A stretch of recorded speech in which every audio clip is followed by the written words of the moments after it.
Here we go. There we are. Hello, everybody. I am Bart Robley, and you are on deck with some amazing drummers. Down below me is Chip Ritter. Also down below me is Rick Stojak. Hey! Over to the side is Jeremy Steinkohler, and today our very, very, very special guest, Tammy Mitchell Woods. Tammy she is the founder of Drummergirls United on Facebook. She has just under 6,700 members with over 100 countries represented. She's an amazing drummer, plays in church bands and stuff like that all over Oklahoma. Am I right about that, Tammy? Yeah, and I get hired to play everywhere else, but yes. There, and you get hired to play everywhere else, travels the world traveling yes. Drummer extraordinaire. Thank you so much for joining us on deck. Thank you so much. Thanks for having me.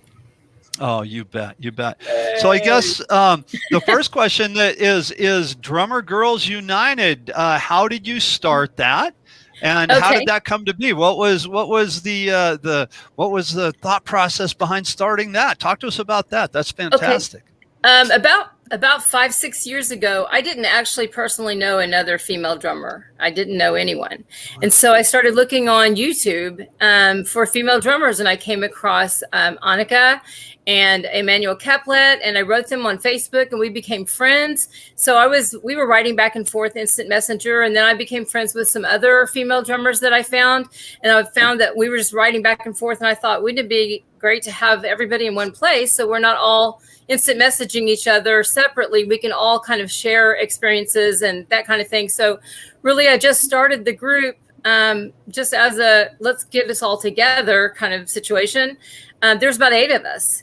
And that was, I think, four years ago in April.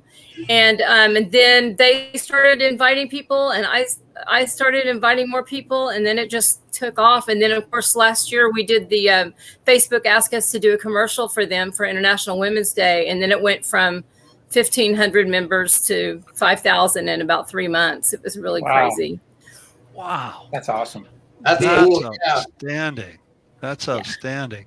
So before we went on, you had said something about how you do have some men members, and we're explaining that. Tell us about that. Why would you have men members on the page? Explain that to us, please. Well, let me go back a little bit. The reason I keep it specifically for female drummers is because I'm in a ton of drummers groups, and as you know, it's male dominated. Which I love. I love all my guy drummer friends. I'm such good friends with so many people in the industry. But for new people that don't have pretty thick skin yet, sometimes comments can be pretty jaded. And for a new female drummer, especially somebody that's coming into drumming in their 40s or 50s or 60s, and asking a really simple question and being just hammered by somebody or being sexualized by somebody or something like that, and it just hits them the wrong way. I just wanted to create a really safe space for women to not be mansplained to or talked down to or sexualized just because they're a drummer. So I just wanted to make it a really accepting and encouraging place that they all felt safe so that they could ask any question and not feel like they would be ostracized or something or laughed at. Everything is open to they can ask any question, and we're happy to help them. All of us are very happy to help them. So it's just created an atmosphere where everybody feels like they can do it, no matter what their age and what their past. So that's what I love. I want people to be able to drum, no matter where they're starting. If they love it, I want them to do it. That's fantastic. Congratulations, Tammy. What a great thing to do. Thank you. Yeah, Tammy, and thank you for doing it too. About half my students are women, and I'm telling you, they are all on your group, and they're all highly motivated, and they all seem to know each other, and you're really, really helping to elevate the drumming community that way, and we're all grateful for it. It means a lot. So, and an instrument doesn't have a gender. I think Kelly Ray Tubbs, our good friend, posted that the other week, and I thought that was very, very well said and important for people to realize. It's the truth. I came into. Oh, sorry. Go ahead. No, I was just going to say Kathy Smoller-Smith said, hey, Tammy, girlfriend, love you. And Jim Royal said, hi, Tammy, welcome to the deck. Thanks, guys. Yeah, I met Kathy. I was a clinician last year at a Women on the Drums, Sisters on the Drums, a 4-day camp in California last year, and Kathy was there, and that was really, really fun. Oh, that's great. She's a student of mine, and I just love working with her. And thanks for tuning in, Kathy. Fantastic. So guys, can I get my burning question out of the way? I've got Chip. Go, Chip.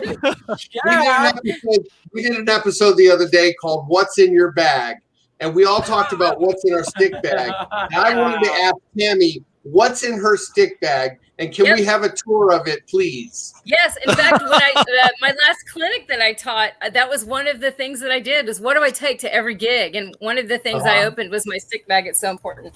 Okay, so that's a great topic in a clinic. A lot of people forget about that in a clinic, and that's a great topic in a clinic. It really is. It's fantastic. Because people will always ask me, they're getting ready to do their first gig. What do I take? Do I take an extra snare? Do I need an extra pedal? Do I take extra heads? What do I always have in my car every time, no matter what? And first of all, I have this ginormous stick bag. I'm 5 feet tall, so you can see it's about half my size.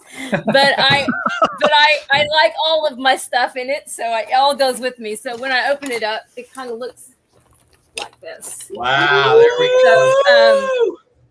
So I love these. These are made from Zildjian, John Riley sticks, I guess. But I play in a lot of worship and praise bands and smaller venue kind of situations. So I love the cymbal swell with this end. And then you can flip the stick, and it's a really light, almost like a 5A. I mean, a 7A kind of jazz stick almost. On the ends. So I love that. And I am a Cooper Groove artist, so I use these sticks. I always used to use Vic Firth and different things, Regal Tip. I had all kinds of different sticks, but I love these because they have the groove. Do you see that? Oh, yeah. Okay, so I have lupus, which, so that means I have a lot of arthritis and I have inflammatory disease. So my muscles and all kinds of things, I have problems. So what was happening was my muscles would cramp up and I would lose sticks because a lot of sticks are slick. And so as your hands get wet, your stick will slip. But with the grooves, what I love about this is it's not the groove that keeps it in your hand, but it's the groove that reminds you that you can loosen up on your grip so that you have better technique. Because as you know, if you tighten your grip, your technique is gone and you can cause injuries. So as you loosen up on your grip properly, these grooves just remind you to kind of loosen it. And this part is not a dipped rubber, but it's got a little bit of a sticky feel if it gets wet. So again, that kind of just holds it in your hand, but it doesn't make it sticky. Rubber will cause calluses. So I really like the combination of all of these things. So I only play with this stick. I go back and forth to other sticks sometimes, but I always come back to this. So it's just this what I play.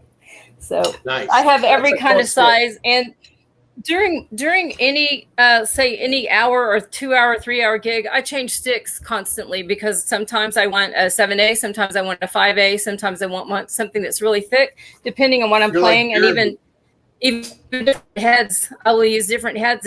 If I'm playing something with a lot of toms or a lot of snare, I'll use a rounder head. And if I want a lot of cymbal articulation or something, I'll use something with more of a head like this. So that's what's inside this part. And this part, I've got two areas where I always have this shaker. There you go. I never go anywhere without this. I hang it on my hi-hat stand, and it holds my sticks. So there you go. If the stick falls out, or if I need something else real quick, I have this. And little bag of tricks. This is so funny. I just ordered this off of the vintage site, but it is my favorite new toy. If I can get it unclogged from everything else.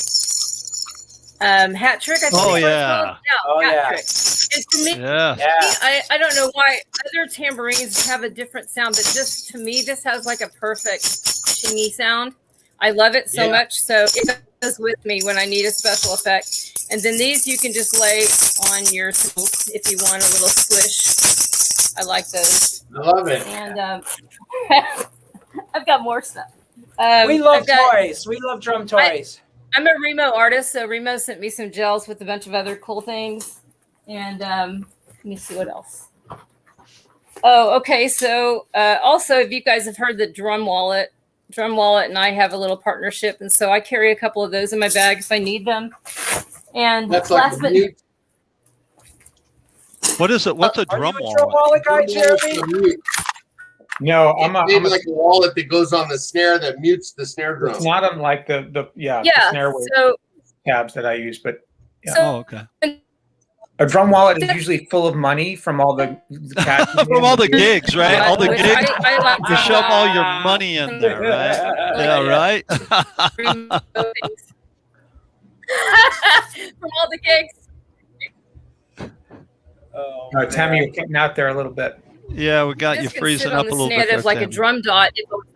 Oh, sorry. Oh, okay. God, I'm so sorry. Do you hear me? Do you see me now? You're sort of.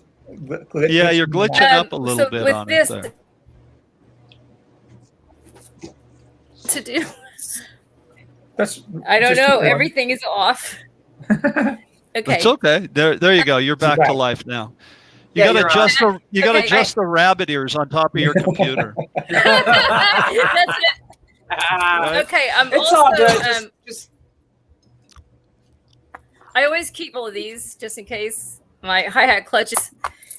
And I'm with No Nuts cymbal sleeves. So I use these swishers for my ride. So I have just lots of different things. That's awesome. I'm with Welch Tuning System drums, so I don't have to use drum keys, but I play a lot of house sets, so I take extra drum keys with me as well. So that's what's in my bag. Nice, Tammy. I think it's so cool. I think you've become like a mentor, especially for women drummers, and that's like very cool to hear that you're powering through lupus, that you play, and does drumming actually help it at all, or is it like make it worse? Like, how does that all work? I actually think it helps. If I wasn't moving my hands as much, I think I would be in a much worse situation. But if I didn't get to play, I think mentally and emotionally, I would be in a much worse situation. Like this week, I've got six practices and gigs across the week. So I'm really busy, which makes me very crazy, but very happy. So I'm learning all different sets, 6 different sets this week, but I love all of it. I'm so thankful that I get to do it. That's so great. I think we all can agree that drums are healing. Absolutely right. 100%. For everyone. Yeah. Yes. Do you do any with lupus? Do you do any special stretches or warm-ups or yoga or anything like that to help your wrists and stuff like that before you play or after you play? Anything like that? Yeah, I usually do a warm-up just on my pad. I'll just do doubles and singles, doubles, singles, doubles, singles, just to kind of warm up my hands. And I stretch my hands and that kind of thing. But or I'll just put on a couple of songs that are that I really like, and that I can just kind of power through that and just warm up kind of that way, and then do some faster things and whatever harder things for me. So I do that. Yes, he does Barda-diddle-diddles. Yeah, Barda-diddle-diddles, right? Yeah, the Flamma Barda-diddle-diddle. The Flamma Barda-diddle-diddle. We're gonna have to learn that every week. Yeah. I got a question. Go ahead. Tammy, what started you into drums? What age were you when you got hit with the bug, and when did you realize that you wanted to be a drummer? Okay, it was 1977 when I started playing. I was 12, and so I'm old. But anyway, I was 6. My mom put me in piano lessons. She's a pianist. That just didn't make any kind of sense to me, and I hated every second of it, absolutely every second of it. So when I was about 9, my grandfather, he is an amazing musician. He was a guitar player. He played, he was in a country band, so fiddle, but he could just play anything with strings, and he was so good. So of course he wanted me to play guitar, and he bought me a guitar and a year's lesson, acoustic guitar. And again, just it didn't make sense, and I didn't like it. I wanted to be part of that with him, but it just, for me, anytime I would watch his band, I was always watching the drummer. That made sense. I kept telling my parents, if I got a drum set, I know I could do that. I know what they're doing. I get it. So at about 12, I told my mom, I just have to play. Let me play in junior high. And she said, girls don't play drums. And I was like, okay, wait a minute. Which part of the drums does a girl not, they can't sit or they can't hold the sticks? I mean, I don't understand which part it is that's only a male kind of thing. I was kind of mouthy as a kid. But my mom was like, okay, yeah. So if you really want to do this, you'll buy your own drum set. So at 12, I started mowing lawns, and that whole summer I mowed lawns, and I bought what I thought was a crappy old drum set. What it really was a Ringo Starr style old Ludwig that somebody didn't want because they wanted a new Vista light back then. So I got that, and the hi-hat didn't even work, but I taught myself how to play it that summer, and I lied my way into 7th grade band, and that was that. I never understood that either, because I had, when I was in school band, there was always I think there was like 2 or 3 girl drummers all the time in school band. And I from the 6th grade, when you could get into the school band, all the way to the day I graduated, and then on into college a little bit. And I've always known a lot of girl drummers, and I've never understood that, because I've had a lot of students say that to me. Well, I can't play drums because I'm a girl. Like, why? What? No, I don't get it. Yeah, I don't know. Yeah. That's not an issue at all. It sounds like you had, even your mom, right? Even in your family, your mom was like, yeah, girls don't play drums. I mean, that was just, and you had to, good for you for having the gumption and the perseverance to be like, no, yes, they do. And watch me, Yeah. Yes. And now you're acting as a role model for so many other young girls. I'm so thankful that I get to be that. I'm so happy that that's what I get to do. In my group, they all call me Mama Bear, because I'm I'm not older than everyone, but I just feel like I'm the protector of everyone. And so Jan Beth said, I love what Tammy is doing. Safe and supportive places to share information are rare on the internet. Thank you, Tammy. And then thank you. David Betts said, how many drum keys do you have? Probably 20 or so, but which I don't have to use much, but yes, I have them. Neil LaPorte said, hello, everybody. And then Kathy Smoller-Smith said, my mom told me that drumming was not ladylike. Our high school would not allow girls except for cymbals. Isn't that crazy? Isn't that crazy? I'm so thankful that things are changing, though, for women now. Even if you go to the NAMM show 5 years ago, in the percussion section, you just didn't see that many females roaming around playing the equipment.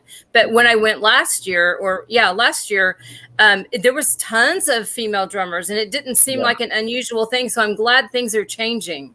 The first time I went to the NAMM show, I think it was in 91, and back then they still had women like wearing like swimsuits, holding guitars. It was gross. Yeah. Things have changed, though. Things have changed. Well, you know what's so interesting? Kelly Ray Tubbs is working on this book with Daniel Glass about vintage drums and the history of drums, and she's collecting all of these photos of vintage drumming and old drum sets in early 1900s, and she's finding so many pictures of women drumming back then. Absolutely. And they were playing back then. And what do you think happened, Tammy? Why do you think it? I don't know. I mean, if you even look back to the 40s and 50s, it was so much patriarchal, and females were whatever the husband says, that's what kind of goes. Whatever dad says, that's what kind of goes. So it kind of changed so much, the roles in the home and that kind of thing. And I don't know. I would have never made it back then. No, I think you would have been cutting edge. You probably would have. You probably would have.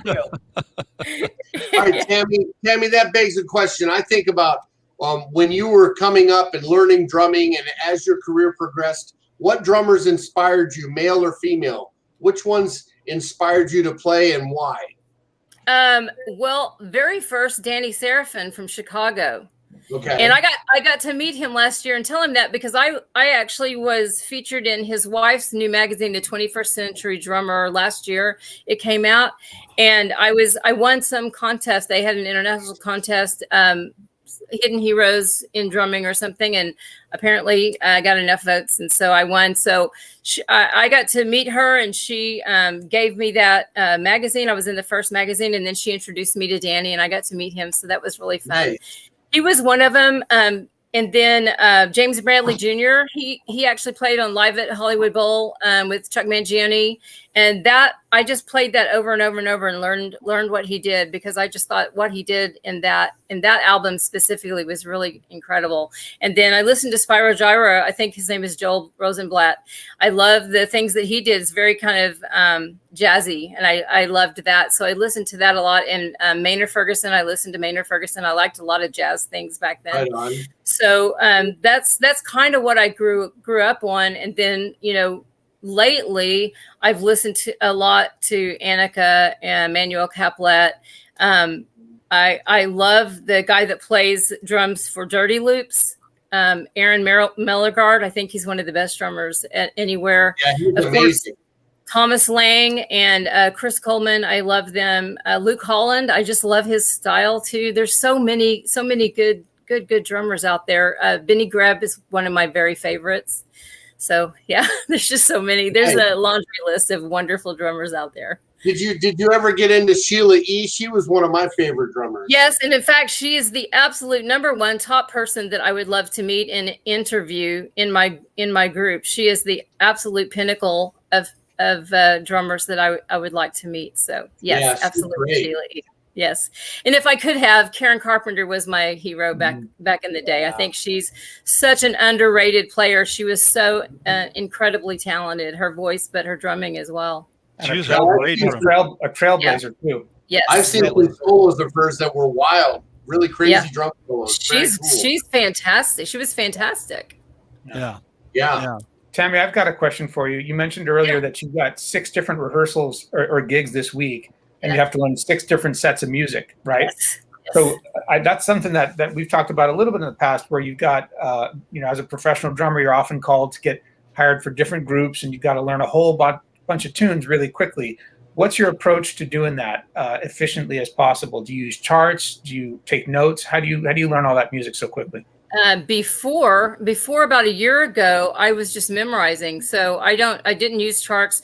In fact, when I was growing up, I didn't really learn how to read drum set music very well, because none of the guys in drumline would help me at all, because I was the female. So I was not part of the group. And my mom hired a drum teacher, which basically sat me in a room and put me in front of a tape recorder. And that was my drum lesson. She had no idea that's what kind of drum lesson I was getting.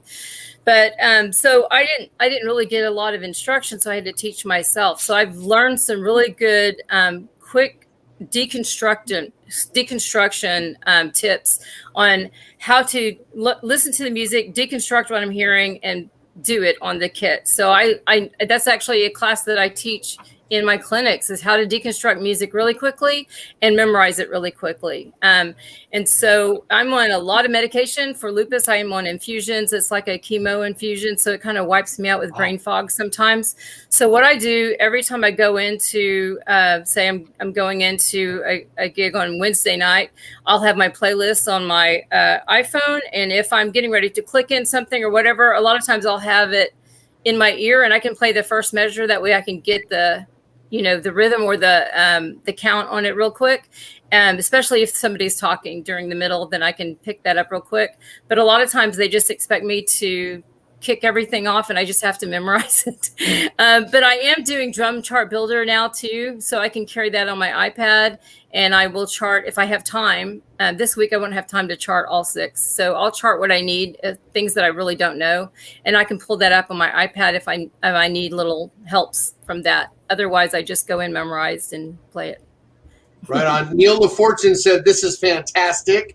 And then Sharon Ransom is in the house. She said, "Hey, everyone." I love Sharon. Hi, Tammy. You're the best. I love Sharon. She's wonderful. She was one of the gals that was in the Facebook commercial with me last year. Yeah. She was fantastic. Yeah. Cool. Yeah. We had her on a couple weeks ago. We love her. She's wonderful. Yep. So that reminds me of a question. With all the negative stuff and all the negative aspects about this struggle that you go through as a female drummer, how do you stay positive and encouraging to other female drummers? Where does your source of positivity come from? How are you so positive? I want to know. Well, I'm a person of faith, so I get a lot from that. But I'm also a person that's I just walk around thankful. My degree is in social work, and I've worked in hospice for a long time as a social worker, and I see a lot of last days, last minutes, last breaths. And so I see that side of life. And then I realize what kind of life I actually have, which things are hard in my life because of lupus, but they're not that. I haven't buried a child, and I am not, I'm not in a wheelchair, and I do get to go play, and I do have friends, and I have family, and I have food. So what am I doing if I'm not thankful? How am I not thankful? Yeah. That's so well awesome. said. Yeah, that's such a great outlook, that I think that a lot of times you don't. I saw a thing on social media one time. It's one of those little pin arts, and it said, sometimes you meet somebody and you don't know what they're going through. So, absolutely right. Treat them with kindness. You don't know what somebody's going through. And that, for me, that was an eye-opening thing where you kind of look at stuff and go, okay, well, maybe I don't know what this person's going through in their personal life. And so, yeah, treat them with kindness. And if you have that good, positive attitude like that, that's fantastic. And just the fact that you're doing something that you love, playing drums and educating people and doing clinics and something that you've been passionate about your whole life, that's huge. I mean, that really is. That's fantastic. That's great. So way to go. Thank you. That's awesome. Tammy, I'm thankful for you. I'm thankful that you did this show with us. This is thank you. It's been so much fun. One of the things that I try to do to get into a state of gratitude is write a gratitude list. What would be on your top 3 gratitude list right now, Tammy? Go. My husband, my children, and my friends. Nice. Good answers. Very good answers. That was easy. That was an easy one. Yeah. Tammy, so do you also teach drums? I've taught in-person lessons, and I've taught online, but this last year it got so busy because also with running my Drummergirls United group, I started doing merch. So I have tons of merch with my Drummergirls. Look at that. There you go. Lots and lots, like every kind of shirt and bag and cap and beanie and every kind of thing. So I started doing that almost full time, sending packages all over the world. And what's great about it is not only that it's become a little source of income for me, but it's also become a way. They tell me that they feel close to the group, even if they're continents away, that they feel like they're part of something other than themselves, even especially with COVID, no one can get together. So this has allowed them to feel like they're still part, they're still close to their sisters in the group. And this year, actually, I'm planning another Drummergirls United clinic here in Tulsa. So people are going to be flying in for that, and that's going to be really fun. Nice. And then I get to be a clinician again in November. I'm going to be doing the clinic again in California. So I get to do that. Where in California? Where in California? It's Northern California. I don't really remember the name of the town, but now we got to go up to Jeremy's. Where? Come on. Next year, if COVID has calmed down, then I'm planning on doing 4 across the United States outside of Tulsa, so that we can people don't have to travel so far to come to the clinics for Drummergirls United. Well, when you remember that, tell me offline where that Northern California clinic's going to be, and I'll try and make it if it's close by. Fantastic. Sharon Ransom said, I'm always encouraged so much by Tammy and her positive outlook on life. Love you, Tammy. Then Kathy Smoller Smith said, Tammy has created an environment in which members can write about anything going on with them, and large numbers of people come to their aid and boost them up. And then she said, Rick Stojak, I will wear my Drummergirls United t-shirt in honor of Tammy tomorrow. All right. That's awesome. Beautiful. You guys are amazing. Thank you so much. Really what you've done, Tammy, is you've created a community. We talked about this a lot on the deck about how we feel like there's the larger brotherhood and sisterhood of drummers in the world, and we're sort of a subset of all the other humans that aren't nearly as cool as we are. Exactly. So true. He's right. He's right. He really is. Subset within the subset of just female drummers, and you created a community around that, and a supportive community, and one where people can learn and grow and like be empowered. And that's what it's all about. I mean, we have a short time on this earth, and how are you going to spend your time, right? Doing what we love and sharing our passion and boosting everybody else up. So I think as well as older drummers in our community, we owe it to ourselves to follow Tammy's lead and check people when they're admonishing other people, to try to chime in and just say, hey, let's be encouraging. Let's focus on the positive. Let's come to support people rather than tear them down. I think it was Sharon Ransom. I can't remember who said I think we were asking her about all the sort of haters, that she, some of the people that say negative comments about her stuff. And she said, those people are suffering. And she found in herself compassion for them, because for them to want to tear someone else down, must mean that they're really struggling with something. Yeah, you got to be in a bad way to actually take time out of your day to type negativity when something is out there like that. You've got to be in a bad way. Yeah, especially if you're a drummer saying that to another drummer, because isn't it what we want is better drummers out there, right? We want to go to a show and see a really good drummer up there. So why would we tear down a drummer? I don't understand that thinking at all. Yeah, I think it comes from sort of we could have an episode on this, just like an insecure mindset, people are just fearful about their own inadequacies. I'm not good enough. And so I'm competing and tearing down other people because I don't feel like I'm where I need to be for myself.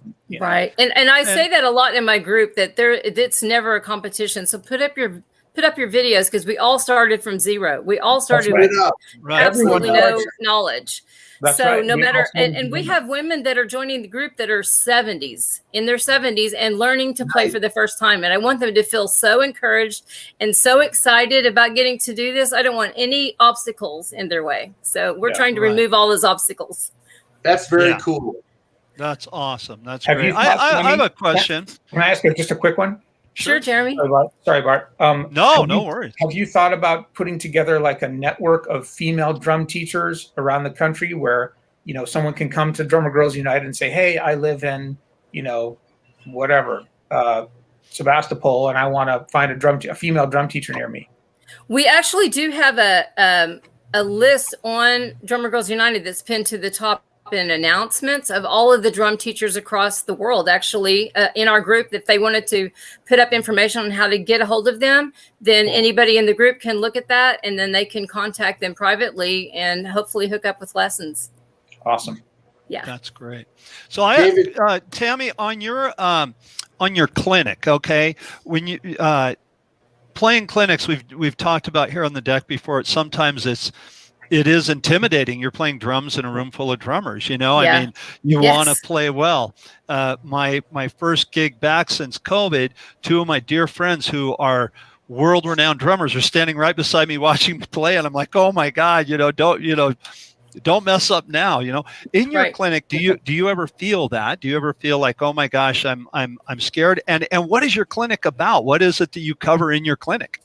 Okay, so 100%, I am as scared as I can be, because I feel like, because I don't have education. That's why I ask. Because I feel like I'm almost an imposter, like I know I'm a good player, right? But I don't have the education that a lot of drum teachers have, a lot of clinicians have. They've studied with all the best drummers, and they know how to read, to write, all of these things. And I just don't have that length, that those strengths in drumming, but I have other strengths.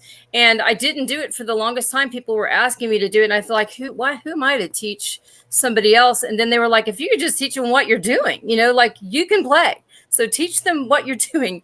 So I had developed about 2 years ago. I never do, that January 1st, you come up with resolutions. I never do that. But a couple of years ago, I decided I am going to say yes to every opportunity that comes by, even if it scares me to death.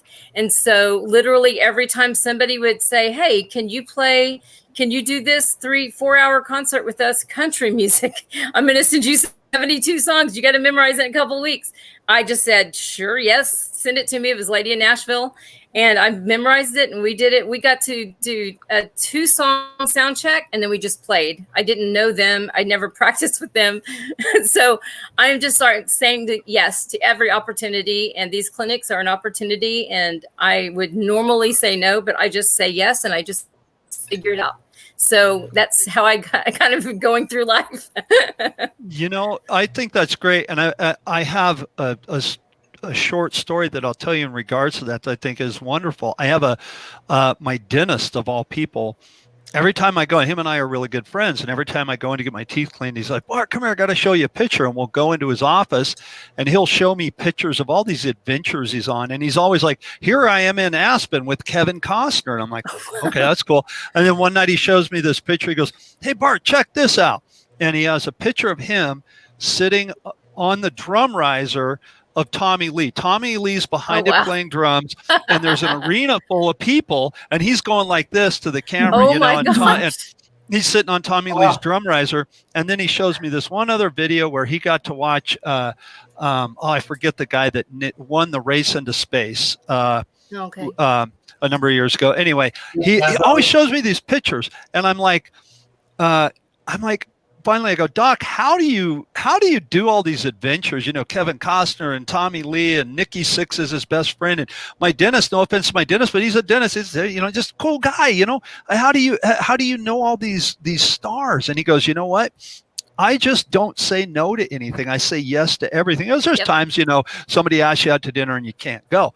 But he goes, somebody asked me out to dinner, I say yes. Somebody asked me to do something, hey, you want to go on vacation, Aspen? I say yes. He goes, and it blossoms into all these things. And I think if you take that kind of mentality and that thinking into drumming and into music, look what it's done for you. Yeah. And I think that could be a huge inspiration to any drummer out there, any young drummer that wants to play. I mean, just say yes, just do it. That's fantastic. That is huge. Yep. Yeah.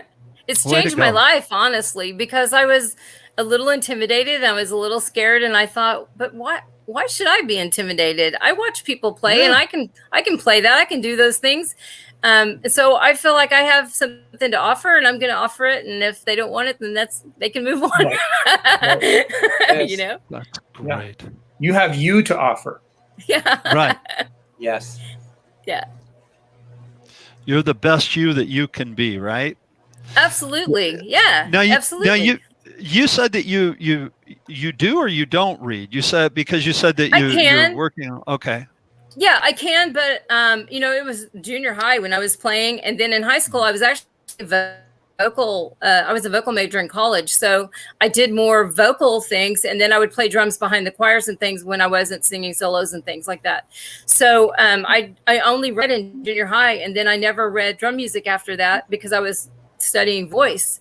So I just didn't get a whole long, years and years of training for that. And I didn't hire any drum teachers. So I never had any personal instruction. So everything I know how to do is because I've taught myself how to do it, basically. And recently I started watching videos and things, but before that it was just all self-taught. Well, clearly you can connect to the music. We always talk about how important it is for the drummer to be very aware of what the vocalist is doing. So I'm sure you're very in tune with that, and that's helping out with getting all of these gigs. Do you play other instruments as well? No, I only played drums, and of course I studied voice, so I was working on that a lot. But I do have the vocalist I play for, they always say, how did you know I wanted it a little bigger there? We've never practiced it that way. And I'm like, I watch it because I know what I would want as a vocalist. And so I actually told my song director church time, I told his wife, I know what your husband's butt looks like better than you do. Because I watch it because he bounces a little bit when he's getting bigger. When he's feeling the music and it's getting a little bigger, then I play bigger. And he looks at me like, how did you know? But I watch body language. So I watch that with my vocalist and I automatically respond to whatever they're doing. And it just is a symbiotic relationship. It should be on stage, Yeah, listening and paying attention to that stuff on stage is huge. Do you sing and play at the same time? You study vocals. Do you sing? in my own group, I have a group called Beautiful Chaos, and we do a lot of covers, like 70s, 80s, 90s, really fun stuff, party music. And I will sing backups and things like that with my my vocalist, so I can do that. Yeah. Cool. Hey, Tammy, what was one of your nightmare gigs? What was one of the worst gigs you ever did? Before you answer that, Tammy. After you tell us that, we want to know what one of your best ones was. So what was one of your nightmare gigs? Okay, so I was exactly at a church, but it was a special thing at a church on a Friday night with a really good singer. He was so good. And my sticks got slick, and I threw it, and it hit him right in the back of the head while he was singing. Yeah, that was fun. So that was awesome. Actually, probably the most night. Sorry. That would probably be the number one. Actually, that was a nightmare. Right on. What was one of your favorite gigs you've ever played? Okay, when I was in junior high, my jazz band. This goes way back, but my jazz band won state, and I had a jazz solo, and so we got to go on stage right before Buddy Rich and his orchestra came on. So they were all standing in the wings, and I'm playing a drum solo right in front of Buddy Rich and all of his orchestra, and it scared the crap out of me. I was like 15, but that was one of my favorite things that I got to do. Yeah, it was. Awesome. I guess he died in the early '80s, so this would have been right at the end of his life. But yeah, that was fun. Yeah. Did you get to talk to him? Was he complimentary? I got to talk to every person in his band except for him. He didn't like kids too much. He wasn't Mr. Friendly. So his band was like, yeah, he's kind of a jerk. We don't really like him, but we love the money and we love to get to do this. So he went off straight to he was my hero. And I was really sad that I didn't get to meet him, but I got to touch his drums and sit down on his throne. That was really fun.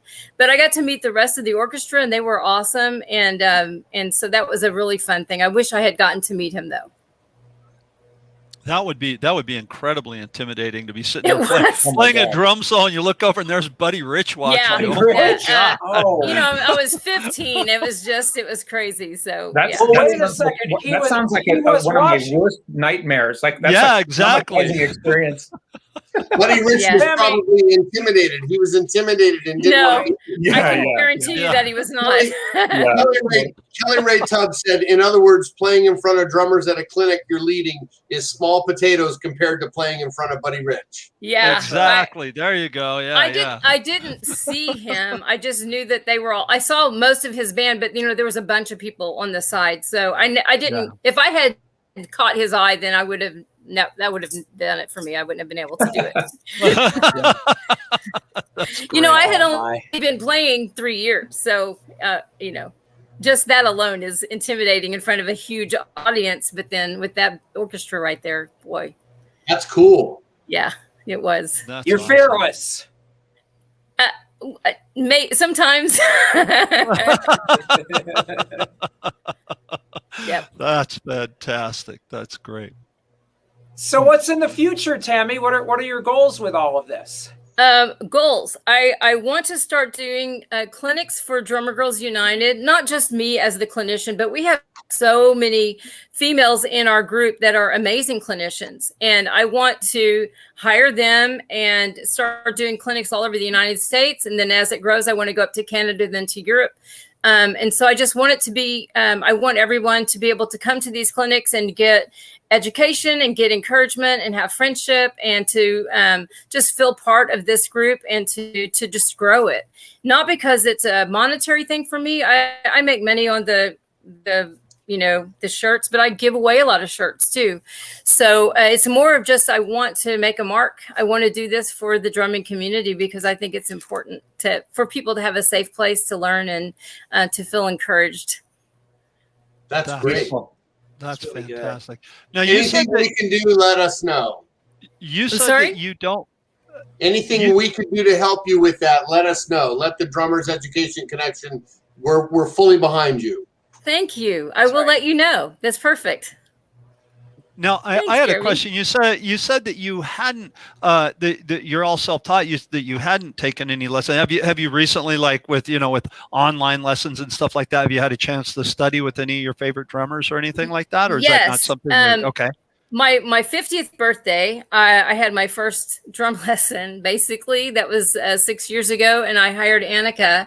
We're pretty good friends, and so I took several lessons with her, Skype lessons, and I also hired Emmanuel Caplet, and I took several lessons with her. And they have very different teaching styles, but they're so incredibly talented. I was just glad to be able to work with them. And then I got on Mike'sLessons.com, and I did that for a while. Mike Johnston is an incredible drummer, and I love his teaching style. And I'm also part of the Drumeo community now. So I watch that when I can. I wish I had more time to devote to it because there's so much to learn, and there's so much good information there. I wish I had a double life or something that I can do that. As far as Drumeo goes, there's a really great lesson on showmanship and stick tricks. I am sure that there is. I am sure that there is. I still can't do like 3 balls in the air, so I would never be able to do that with sticks. What are some in your practice time? What are some of the main things you work on? Is like technique stuff, like on a stick controller. What are some of your favorite things to practice just to keep your hands going? Yeah, one of the things that I am working on right now is I don't play with double pedals. So I'm working on techniques to make it sound like I'm playing double pedals, double on the floor tom and bass drum to make it really fast to sound like a double when I need it to be there. There's not a lot of music that I play that it really needs to sound like that. But if I have a song like that, I want to be able to do it and not have to change pedals or whatever, learn that. So I work on that. I'm working on making my singles faster just because of the way my muscular setup is right now. My singles are not as fast as I want them to be and as smooth. So I'm working on that. And also I notice when I force myself to record anytime that I'm playing just so I can watch the playback and learn from that.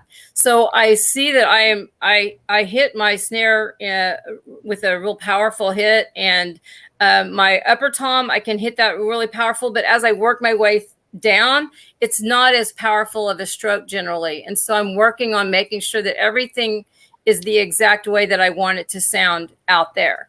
So I want what I'm hearing to come out in what I'm playing. Projection. So I'm working on that. Yeah. If you ever have the inclination, Daniel Glass is the guy for stroke mechanics and technique and grip. I took a lesson with him on that. It was an hour and a half of just holding the stick and moving it. And it was one of the best things I ever did. Fantastic. Yeah. I know he works with Kelly Ray a lot. Right. And I really do need to contact him about that then. That would be wonderful. He's great. Highly recommend him. Okay. Highly. Fantastic. Anything else?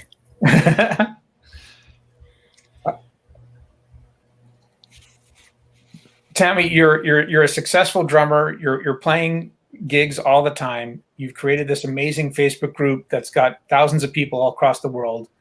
And you're also a mother of children, right? Yes. Uh-huh. And that to me is like a massive undertaking all by itself. Anytime you've got other creatures in the world that you got to be in charge of. Well, how old are your kids? My son is 31, Joshua, and my daughter is 29. Her name is Haley. Wow. Are they musicians too? Josh is a really good drummer, but he won't play anymore. He was self-taught. He wouldn't let his mom teach him how to play the drums. I think he was a little emasculated. So he taught himself, but he played a lot of metal. He was double bass. He was very, very good, but he doesn't play anymore. I think that's sad. He's really, really good, but he writes music now. And my daughter was an amazing singer. She doesn't really sing a lot anymore, but both of them were gifted. Yeah. Nice. And is your husband a musician too? No, he's a roadie. So he's your drum tech. That's awesome. He can build anything. He can make anything. So since I am all about drums, he has started renovating drums. So basically he'll just take an old vintage set and just make it like a brand new set. And if whatever I want to keep, I keep, and whatever I don't, then he sells them. So he just flips them. He loves doing that though. Before I was a signed artist with a drum company, he I had 9 sets. I would just pick the best of whatever came in and sell the rest, and I had anything I wanted. It was awesome. Oh, that reminds me. So you've got several different, I saw on your Facebook page, you've got a whole bunch of different companies that you endorse, Yes. relationships with. How did those come about for you? And, tell us about your endorsements. Yeah, I don't know how it's supposed to work, because people ask me that all the time. How do you get all these endorsements? And I can just only tell you what was for me. Companies would contact me.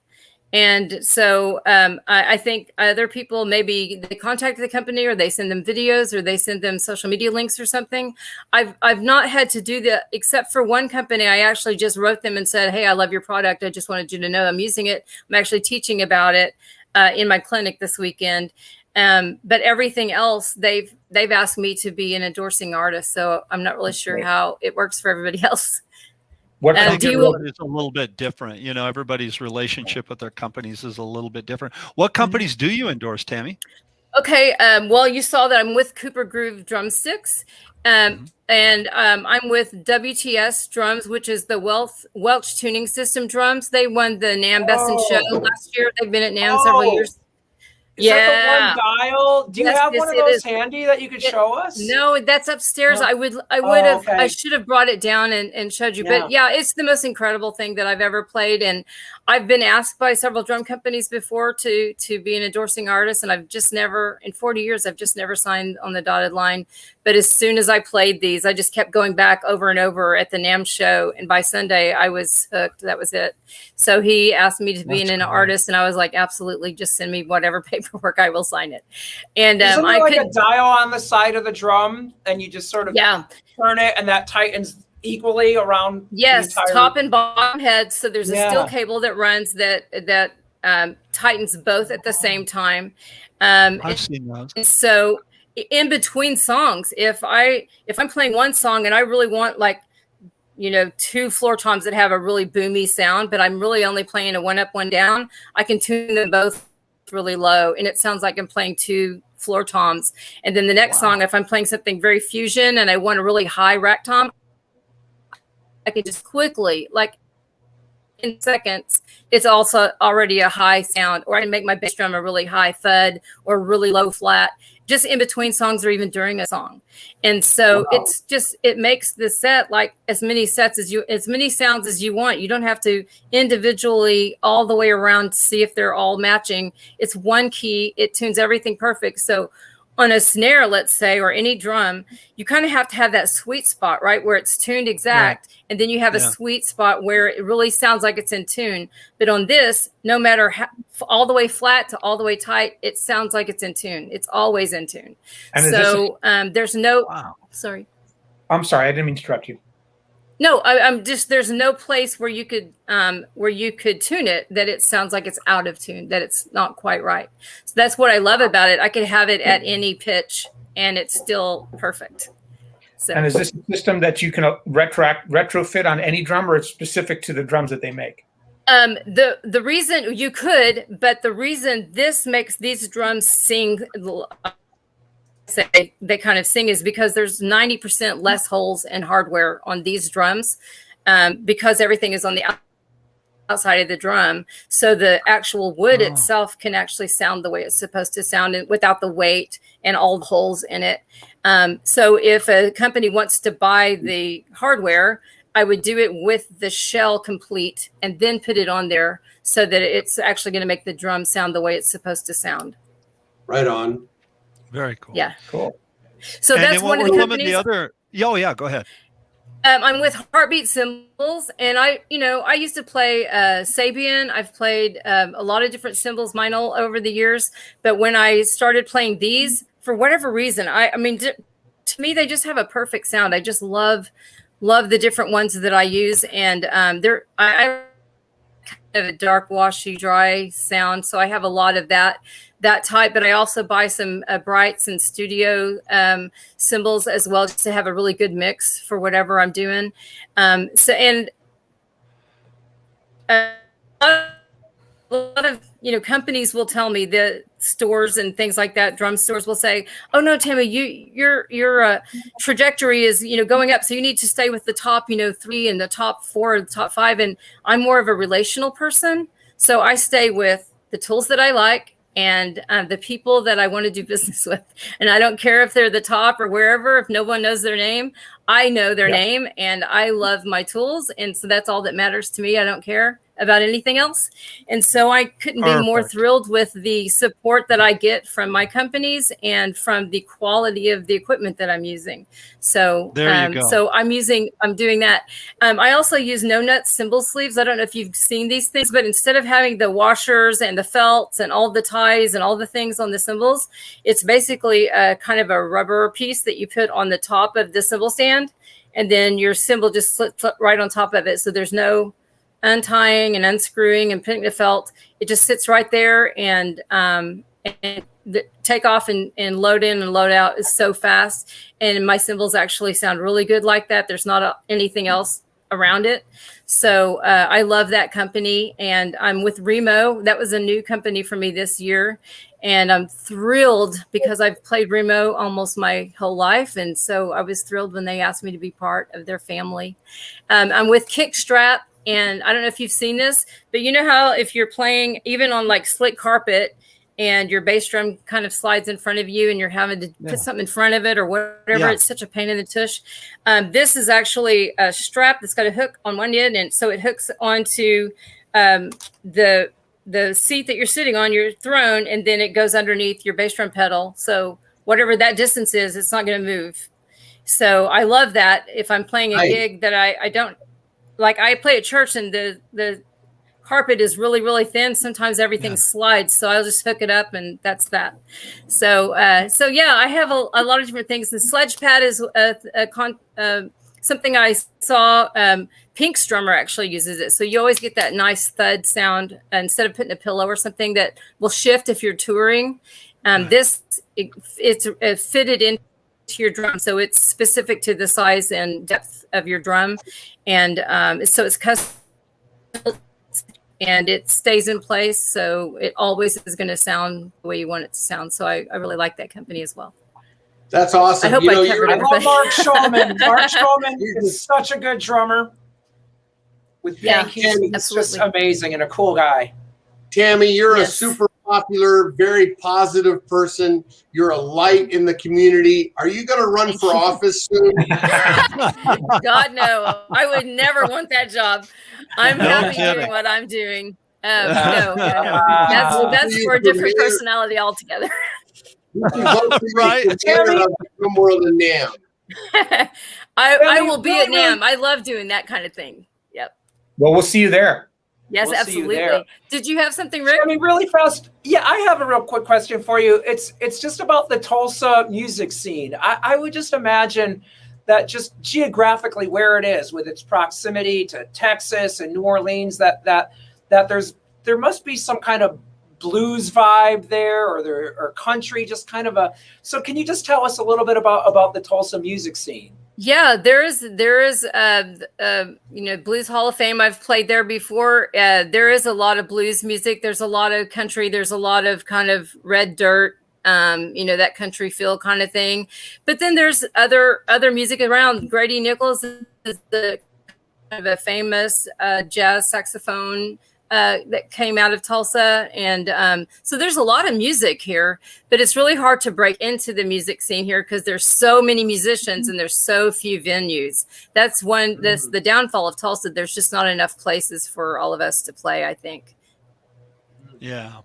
Yeah. It's kind of interesting. We always just think LA, New York, and there's that whole argument, if you want to make it, or Nashville, you need to be in those scenes. But it's just always so interesting that we keep running into musicians who are successful in different regions of the country. So that's just, I think, refreshing to hear that, hey, I'm out of Tulsa, I'm making it happen. Yeah, and maybe not in the traditional sense. I'm not constantly on tour, but I do get hired for different things. So I'm happy to do as I've always done, I kind of do things my own way. I don't follow everybody else's path. So I'm just trying to make it work the way I can make it work with what I have. Well, you're setting a great example. Doing it. Yeah. Yep. Thank you. Hey, thanks for coming on the show. Well, Tammy, thank you. We have drum heads to give away from Aquarian. Maybe we should give them away to somebody in Drummer Girls United. Oh, that would be fantastic. We do giveaways a lot, so that would be so much fun. Somebody in the U.S., Tammy. Pick somebody in the U.S. Yeah, pick somebody Absolutely. in the U.S. that you would like to have win an Aquarian snare drum head. Go okay, pick the so winner. what do I do? Just go to Drummer Girls United and go to Drummer Girls United and pick one of your pick one of your biggest supporters in the United States, and we will have an Aquarian drum head sent to her. I will. Do I tell you guys offline? No, tell us now. No, tell us now. Tell us now. Okay, well, let me see. You know what? Kelly, We just asked her this huge impossible question. That's right. Hey, she played drums in front of Buddy Rich. She's going to do better than I would. Handle it. I don't know. She would do better than any of us. I don't know who all is on here from DGU, but I know that you said Kelly Ray was on here, and she's in the U.S. So why don't you sell it to her? Is that right. cool? I think we've already sent one to Kelly. Oh, Yeah, so we we can't have. do that. Yeah. And Sharon's Yeah. in Canada. I don't. Oh, Kathy, let's do it. Kathy Smith. She's got one too. Sorry, Kathy. Well, you can get back to us. Oh, I know. Okay, Marin Alford. Marin Alford. Why don't you send one to Marin? She's a young gal. She's about 15, 16. And she was in the commercial with me last year. She's a fantastic drummer. Perfect. And that would be really cool. All right, Marin. Do Marin. that. She's in Texas. Congratulations. Excellent. Excellent. Go ahead. All right. Go ahead and send, if you would send over, go ahead and send us her information. You actually you can send it to me, and I'll forward that on to Chris over to Aquarian. Just message that to me, her name and a shipping address, and I'll get it over to Chris, and we'll get out a drum head for her. Right I on. will look it up today. I've got it because I've sent her shirts before. So I'll get that to you today. Cool. Great. That's fantastic. Thank you so much, Tammy. It's been fun, you guys. I'm so glad to meet you. Oh, this is fantastic. Tammy, thank you so much for taking time out of your day. And Sure. you got 6 gigs coming up and all these things. You got to get ready for a gig probably today, I would imagine. Yes. Today is no gig today. I had one last night, but not today. Yay. Okay, so today's your day off, but you took time out to talk to us, and we thank you so much, and thank you to everybody who watched here on deck today, and we will see you next week. What are we talking about next week? Rick Stojak, what are we talking about next week before we sign off? We're talking, Jeremy and Chip, I think you guys are going to be on vacation. They're out. And Bart and I are going to be joined by our great buddy in Connecticut, Jim Royal. Jim Royal. Yeah, that's going to be so great to see Jim and have him back on the show. And we're going to just talk about the business of being a drum teacher, about scheduling and tuition and how we go about running our businesses and generating new customers. So, and keeping drummers motivated. So it's just going to be a free form discussion with the three of us. So that'll be a blast if we can figure out the technology. I think it's going to be awesome, and it's going to be fantastic. Rick, you are going to do a fantastic job. Have faith in yourself, man. You're going to do great. I'll be the techie. He's going to be the techie. You're Rick Stojak. Yeah, you're Rick Stojak. You can do anything. We can make it work. Just want to mention also, in 2 weeks from today, we're going to have another special guest on, Mike Clark. Phenomenal drummer, played with Joe Henderson and Herbie Hancock and all sorts of really heavy jazz cats, and he's one of my favorite drummers, and he'll be on as a guest in 2 weeks, so we'll be happy to have him. So Tammy, before we sign off, do you have any last parting advice for any female drummers out there that might be struggling? Do you have any last parting advice for them? Yeah, get a good instructor, not just the first person you find, but somebody that you really click with and somebody that really encourages you. I think that's so important. And because if you're not having fun while you're playing, something is not quite right. So you should be having fun during your lesson, and you should be feeling encouraged during your lesson. Nice. Thank you so much, Tammy. Right on. Yeah. All right, Tammy. Tammy. Thank you, everybody, for tuning in. Tammy, Thanks, thank you for coming on the show. And we'll see everybody next week here on deck. Okay. Bye, everyone. Thank you. Bye, guys. Bye, everybody. Bye. Thank you.